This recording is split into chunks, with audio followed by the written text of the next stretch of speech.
The Behringer RD-9.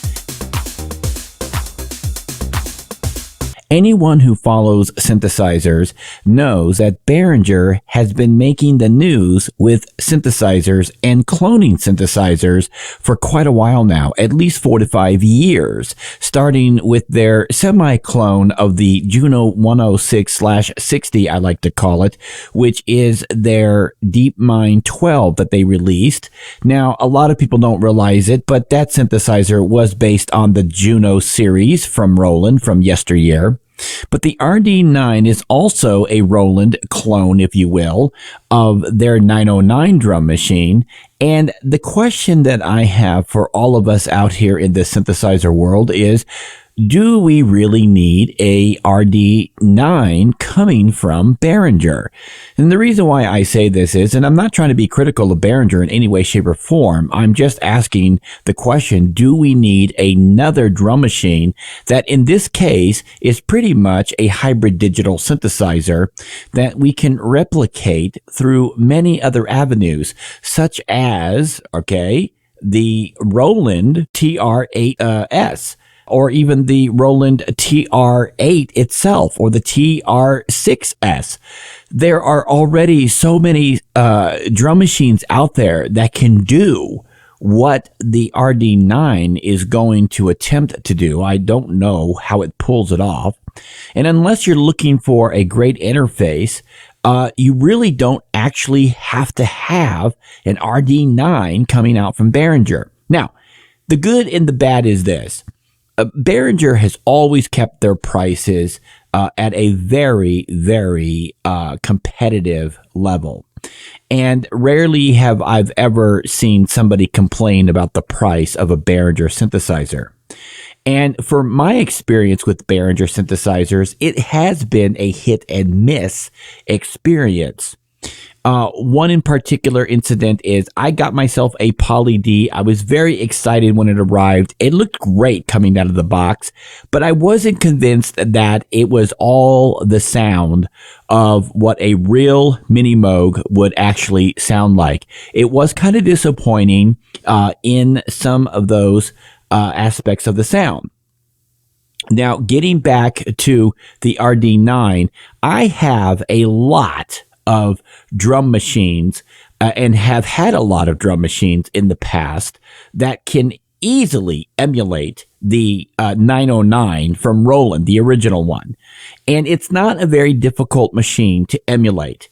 The other thing is, unless you're live playing, you really don't need a drum machine because there is so many software packages out there right now that can bring you the drums that you need. And let's face it, the 909 isn't something that is not genre specific. Okay.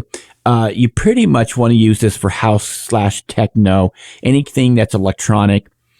But it's been used so many times over and over again that you really want something that's a little more creative when you're manipulating the sounds coming from the 909. And if you like the raw sound of the 909, that's great too. So what does the Behringer 9 bring to us, the Behringer RD-9? What does it bring to us? It brings us a nice, slim package, a drum machine that's going to emulate as close as possible the original Roland 909 workflow experience. There's going to be some modern day enhancements, of course, and it's going to bring to the table the Behringer Touch. The Behringer Touch is where you can implement everything with their software package for the firmware upgrades, their MIDI settings. You can go in and you can use their software package to set up specific things inside the firmware. I like that. It stops me from having to remember button combinations and all of that. But the question is how much room do I have in my studio? And I'm taking this from my perspective. I am running out of room, and I really should be saying that I have ran out of room in my studio.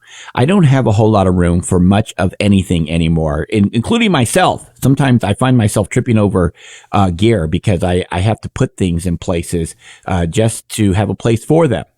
And so what I did is I invested in the Roland TR-8S. which the S stands for sampling. It has so much power under the hood, and I can do so many things with it. I can pretty much get any kind of sound I want out of it. However, I will say this. When it comes to analog machines like the RD-8 or even the Drum Brute or the Drum Brute Impact, any analog drum machine, I believe, has a unique sound to it that outperforms the TR-8 or the TR-8S. I just think that there is a different sound quality when you're dealing with analog. But that's not necessarily the case with the 909. The 909 doesn't really have to be analog to really achieve the same sounds that we're looking for this particular drum. And I'm not exactly convinced that we need this drum machine, but more or less that we want this drum machine. Let's be honest with ourselves. We don't always buy gear that we need. We mostly buy gear that we just want. And I am certainly a person who has done that in the past.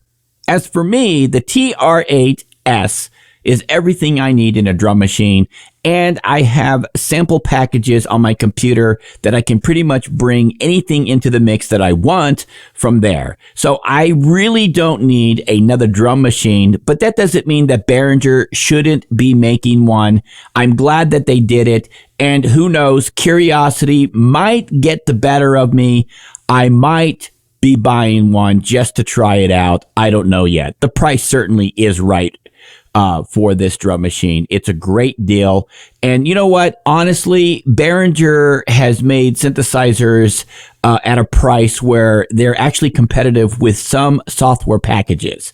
Okay. I've seen software more expensive than some of the Behringer synthesizers that are out there. But what do you all think about the Behringer RD-9 and what do you need in a drum machine?